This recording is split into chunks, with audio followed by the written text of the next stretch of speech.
Today we're going to be doing some varial flips. We go over the 6 fundamental phases of the trick: the setup, the way you load it, launching it, striking the tail on the ground, your footwork, and how you can confirm the landing so you can roll away more consistently. I love varial flips because they're such a good stepping stone between kick flips and shove-its and ultimately doing the tray flips. Let's start with standard foot position. One thing I want to say before we get into it is we're going to do varial flips in a way that's beginner and intermediate friendly. There are multiple ways to do varial flips. As you pick them up higher and catch them, they get a bit more difficult. So in this version, if you're comfortable with shove-its and you can flip kick flips, you're pretty much ready to start trying varial flips. So that's what we're going to do. The standard foot position has our front foot sitting about halfway down the board, hitting about that halfway mark between the trucks. Your front foot turned forward and some of your heel hanging off, but mostly the ball of your foot will be sitting in the center of the skateboard. Your back foot will be sitting in the toe side pocket of the tail. Whether you choose to have your back foot low on the tail or higher up is fine with me, but I want you to keep your toes on the board. So no matter what, we're not setting up like this. We use a tighter foot position, so the board will be very reactive, meaning it will snap, flip, spin, do all those things very easily. We can be softer with our feet and be more controlled, but still get the board moving quickly when we need it. The negatives of this setup are just simply that your feet are close together. It's hard to control your balance. It takes a lot of strength as you squat with your feet that tight. And as you go faster, it gets difficult to hold the board in a straight line. If that foot position doesn't sit well with you, some other things you can do just involve where you put your front foot. We're gonna keep our back foot in the same range. It can sit lower on the tail or it can sit higher on the tail, on the toe side pocket. Our front foot is gonna hold its line, meaning it's not gonna move closer to the toe side or the heel side really, but you can bring it up higher on the board and turn your front foot so it's more perpendicular to the skateboard instead of your foot turned out like this. If you spread your feet out, your balance will be more stable, but what you gain in stability, you lose in maneuverability. The board won't be as reactive. You'll have to be more efficient and pop everything higher.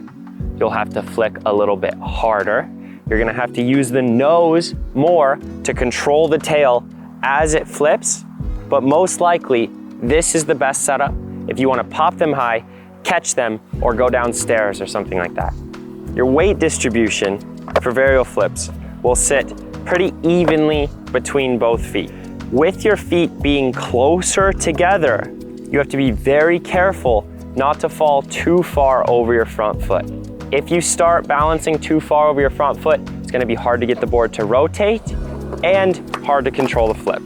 With your weight on the balls of your feet, you can place your center off the inside of your front heel. This is a great way to guarantee that your weight is pretty evenly distributed between your feet, but notice, with your feet this close together, evenly distributed puts you very close to the back truck. We're gonna use that weight placement to help the board rotate and flip faster. Now that we have our setup down, let's talk about how you're gonna load the trick. With your feet being tighter together, when you squat down, I want you to focus on strength and stability. You're giving up a lot of stability by your foot position, but you can gain it back with a little bit of effort. Make sure you're keeping your weight in the exact spot that you want it on the board. Since we're rotating the board, pop shove it, there is a little bit of wind up when we load the trick. So what that looks like is you can take your back shoulder and just reach it a little bit forward up the board as you come down. This will allow you on your way up to initiate a little bit of rotation. We're just gonna give that rotation back to the skateboard. This is the standard way to set up and load the varial flip because it's the easiest way to get the board to flip.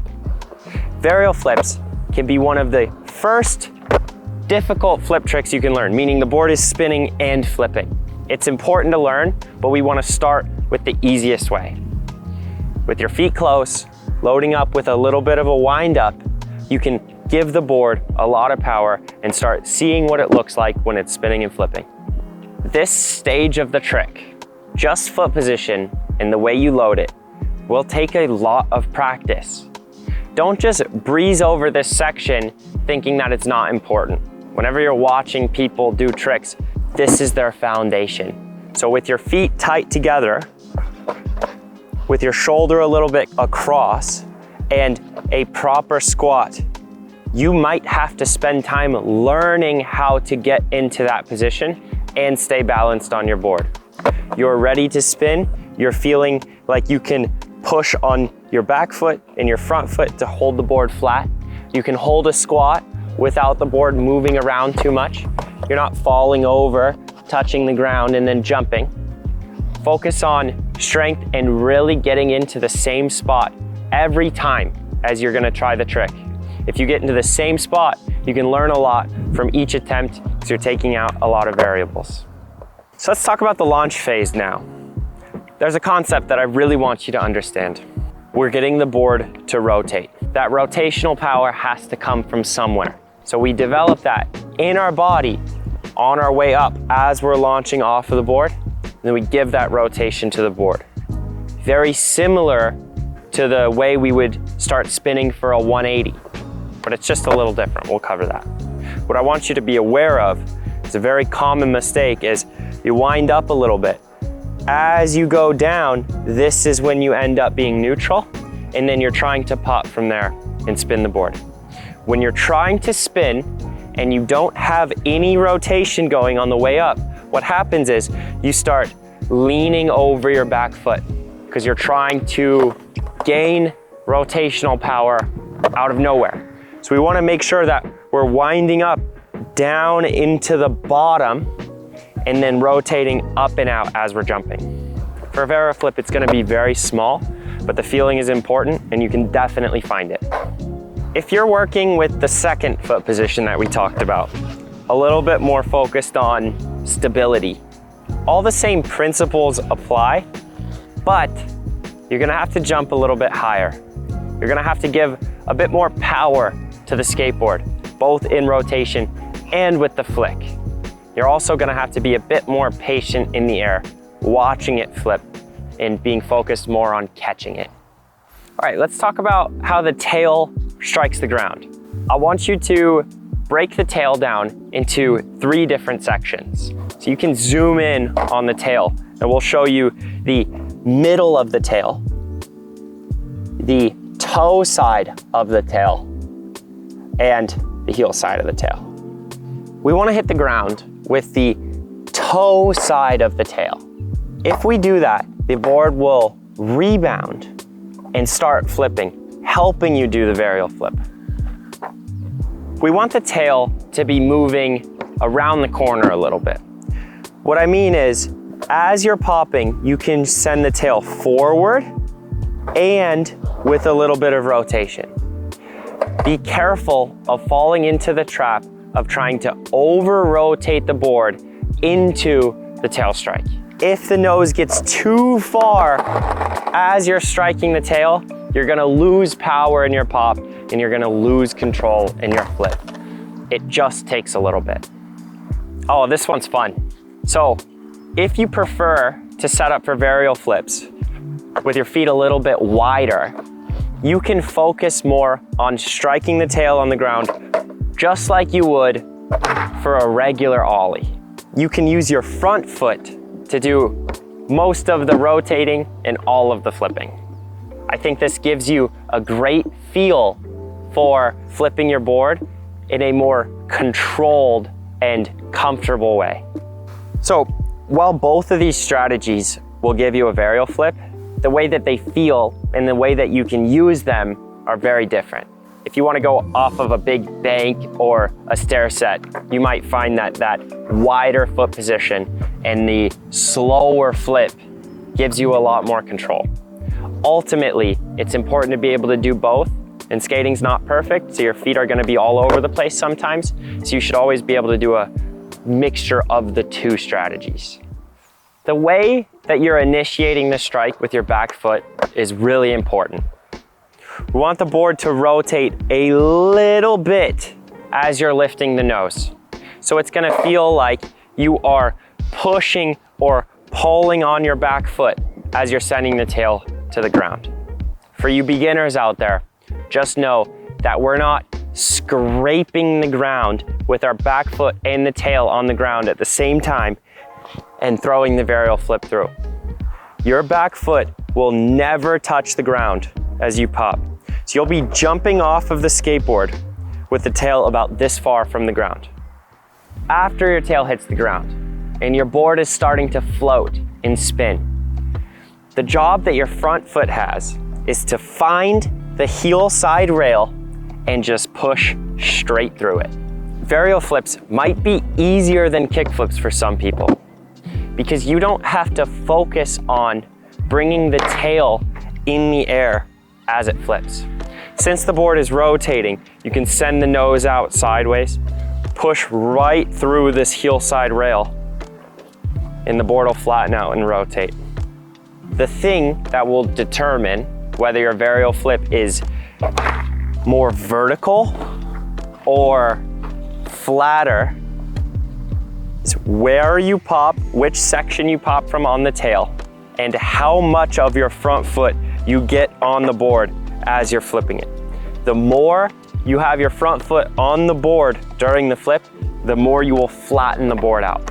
When you have your front foot all the way on the rail for the flick, that board is going to stay a little bit more vertical, but you'll find that it's easier to flip. The reason that this is the standard footwork as you're learning varial flips is because it's the easiest way to do it. Seeing the grip tape sort of facing you and kicking right through the rail is a very intuitive way to go about it. The issues that you run into is it's just hard to control the board at a high level with this strategy. If you want to focus more on control, you can go with the foot position where your feet are a bit wider. Treat the pop and the flick a lot more like an ollie and a kick flip, and send your front foot through the nose and across to get the board to rotate. When you're in the air, as the board is flipping and you're watching it, about to land on it, it feels comfortable to have a little bit of backside rotation in your body. You can be completely neutral, don't get me wrong. You can be standing completely still in the air, but we start to run into issues as you're turning front side while it's flipping. The reason spinning front side is bad is because it takes our front foot away from the board. Then we start landing open out here, and it's really hard to reach across your body to get back on the board. This problem of spinning front side often comes from not winding up while you're loading the varial flip. If you just bend straight down, your instincts can kick in and get you to open up as a way to get the board to start rotating. So make sure that you load this trick properly. So in this phase, we talk about the catch, but this is going to be a little bit different. We're just going to talk about how we land on the board. It's not a requirement that you catch varial flips when you're flipping them from the position that we're teaching. When you are putting your feet on the board, it is important that you pick specific spots. I don't want you to just land randomly on the board. So while you're aiming your feet, I want you to keep your eye on the bolts and put your front foot directly on top of all 4 bolts on the front truck. Your back foot can sit on the board sort of anywhere. It's not as important if you get this spot right with your front foot. But as a rule of thumb, I like to set my front foot a little bit back, so there's some space between the grip tape and my front toe. And my back foot, I like my toes to be a little bit off of the board, so now I'm loading both rails equally. This foot position is great for coming out of anything where either you or the board is spinning backside. Oh, I love this tip. Where is the board flipping relative to your center line?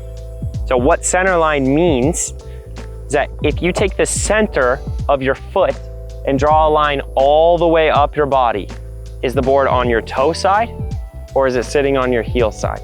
For a varial flip, we want it directly in the center. But what that means is as the board starts rotating, the tail will be off your heel side and the nose will be off your toe side. This is something that most people get wrong because it feels like the board is center when you just rotate the nose out. But now the entire board's in front of you, and when it finishes rotating, it's gonna be too far away.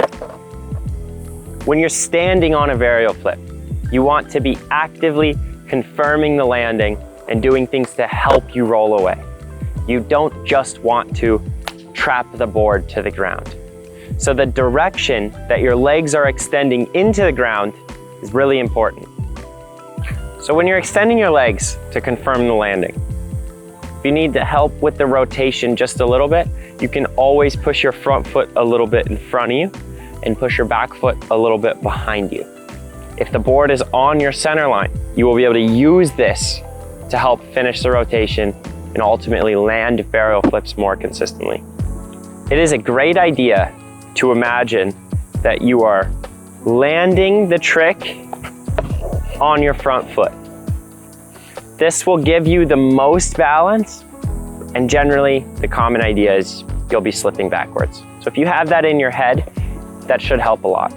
If you're having trouble keeping your varial flips on the center line, the odds are that it's flying out in front of you. It does work just to jump forward as you flip it, but that isn't solving the larger problem at hand.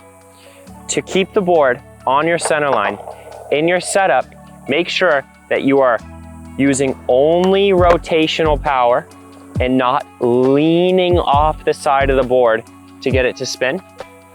And the second thing is, as you're popping, instead of pushing your tail, you can feel like you are pulling the tail towards you, trying to send the board backwards. Practice this on ollies to really dial in the feeling, and then you can use it on varial flips. You might land anywhere on the skateboard, so be prepared to land in a very tight nollie heel flip position. Be prepared to land in a very tight kick flippy position. Ultimately, while you're learning this trick, you know where your feet want to be, but be prepared for anything. The thing that is important with your foot position when you're landing is that you can load both rails equally. So if your front foot is off the heel side, you can just put your back foot off of the toe side, and this is a very balanced position. You run into issues when everything is on one side of the board. Okay, I hope you enjoyed the course. Go work on your varial flips, keep referring back to the course, and make sure you go step by step through each phase of the trick. If you're having a trouble early in the stages, just put in the time necessary to get it down. All right, go have a day.